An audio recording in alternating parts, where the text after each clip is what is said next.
Assalamualaikum warahmatullahi wabarakatuh. Hai teman-teman, apa kabarnya hari ini? Semoga sehat-sehat selalu ya. Hari ini kita akan belajar tema 4, berbagai pekerjaan, subtema 1, jenis-jenis pekerjaan pada pembelajaran 6. Sebelum memulai, silahkan teman-teman siapkan buku tugas, buku cetak tema 4, dan alat tulisnya ya. Sudah siap ya teman-teman? Untuk memulai pembelajaran hari ini, marilah kita berdoa menurut agama dan kepercayaan masing-masing. Berdoa dimulai. Berdoa selesai. Tetap semangat ya teman-teman. Salam cemerlang, cerdas, menyenangkan, riang gemilang. Pada pembelajaran 6 ini, kita akan mempelajari muatan bahasa Indonesia dan muatan PPKN. Pada muatan bahasa Indonesia, kita akan mempelajari kompetensi dasar 3.5 dan 4.5, yaitu menentukan pesan moral teks cerita. Sedangkan pada muatan PPKN, kita akan mempelajari kompetensi dasar 3.1 dan 4.1, yaitu menentukan sikap pada cerita yang sesuai Pancasila. Teman-teman, muatan yang akan kita pelajari pertama yaitu bahasa Indonesia. Menentukan pesan moral teks cerita. Cerita pendek termasuk cerita fiksi atau cerita rekaan. Di dalam teks cerita pendek ada unsur-unsur pembangun.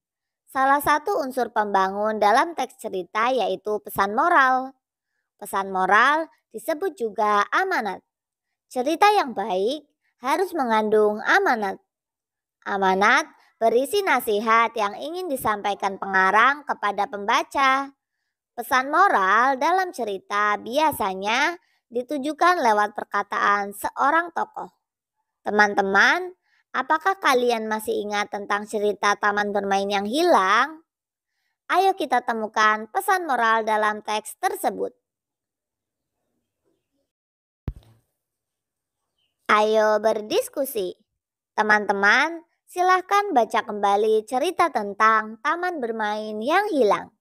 Setelah itu, tuliskan pesan moral dari cerita tersebut. Menurut Sita, teks cerita Taman Bermain yang Hilang mengandung pesan moral agar kita selalu menghormati makhluk hidup lainnya. Kita tidak boleh menebang pohon bakau secara berlebihan. Sebagai manusia, kita wajib menjaga kelestarian lingkungan dan keseimbangan alam. Teman-teman, muatan yang akan kita pelajari selanjutnya yaitu PPKN, menentukan sikap pada cerita yang sesuai Pancasila. Kita sudah membaca cerita Taman Bermain yang Hilang. Kini kita akan menulis sikap yang baik dan sikap yang tidak baik dari teks cerita tersebut. Sikap baik dalam teks cerita tersebut sesuai dengan sila kedua Pancasila.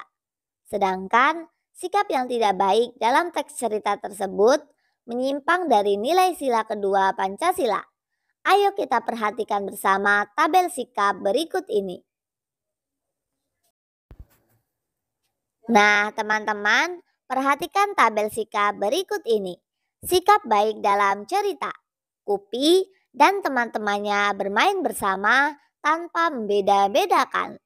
Alasannya sesuai dengan makna sila kedua Pancasila, yaitu setiap manusia setara dan sejajar. Sikap baik dalam cerita yang kedua yaitu Kupi peduli terhadap teman-temannya.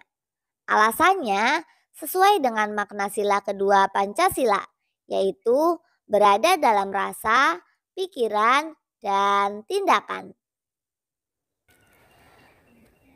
Selanjutnya, sikap yang tidak baik dalam cerita. Yang pertama, manusia menebang habis pohon bakau. Alasannya tidak sesuai dengan makna sila kedua Pancasila. Menebang habis hutan bakau akan merusak kelestarian hewan dan tumbuhan. Sikap ini tidak mencerminkan makna beradab dalam rasa, pikiran, dan tindakan. Sikap tidak baik dalam cerita yang kedua yaitu manusia hanya memikirkan diri sendiri tanpa memikirkan hewan-hewan di hutan bakau. Alasannya tidak sesuai dengan makna sila kedua Pancasila. Memikirkan diri sendiri berarti menganggap diri sendiri lebih baik daripada orang lain. Sikap ini tidak mencerminkan makna setiap manusia setara dan sejajar. Sikap yang sesuai sila kedua Pancasila. Teman-teman, bermain tanpa membeda-bedakan merupakan salah satu pengamalan sila kedua Pancasila. Ada banyak sikap baik yang sesuai dengan makna sila kedua Pancasila. Kita dapat menuliskan sikap-sikap baik tersebut dalam diagram Freire.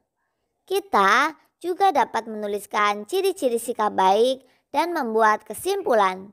Kemudian, kita dapat menceritakan diagram yang sudah kita buat kepada teman-teman. Mari kita perhatikan contoh diagram Freire tentang sikap baik berikut ini. Nah, teman-teman, berikut ini adalah diagram Freire tentang sikap baik. Ciri-ciri sikap baik yang pertama, bermanfaat bagi orang lain. Yang kedua, membuat orang lain merasa senang. Yang ketiga, sesuai dengan nilai-nilai Pancasila, hati nurani, dan budi pekerti. Selanjutnya, contoh dari sikap baik. Yang pertama, menaati nasihat orang tua. Yang kedua, menyayangi seluruh anggota keluarga. Yang ketiga, meminta izin guru saat meninggalkan kelas. Yang keempat, membantu teman yang mengalami musibah. Yang kelima, membantu korban bencana alam. Selanjutnya, bukan contoh sikap baik. Yang pertama, mengabaikan nasihat orang tua. Yang kedua, mengganggu saudara yang sedang belajar. Yang ketiga, mengobrol saat pelajaran berlangsung. Yang keempat, mengabaikan teman yang kesusahan.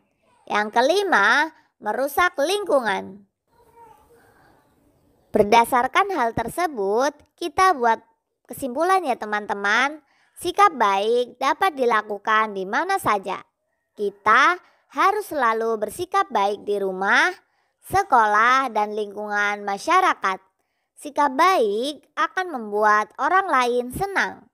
Sikap baik juga bermanfaat bagi diri sendiri dan orang lain. Nah, sudah jelas ya teman-teman, contoh diagram Freire tentang sikap baik. Terima kasih teman-teman karena telah mengikuti pembelajaran hari ini dengan baik. Semoga ilmu yang kita dapatkan hari ini bisa bermanfaat untuk teman-teman maupun orang lain.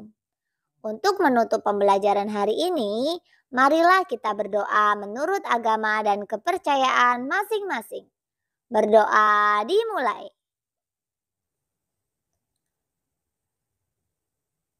Berdoa selesai. Tetap semangat ya teman-teman. Salam cemerlang, cerdas, menyenangkan, riang, gemilang. Wassalamualaikum warahmatullahi wabarakatuh.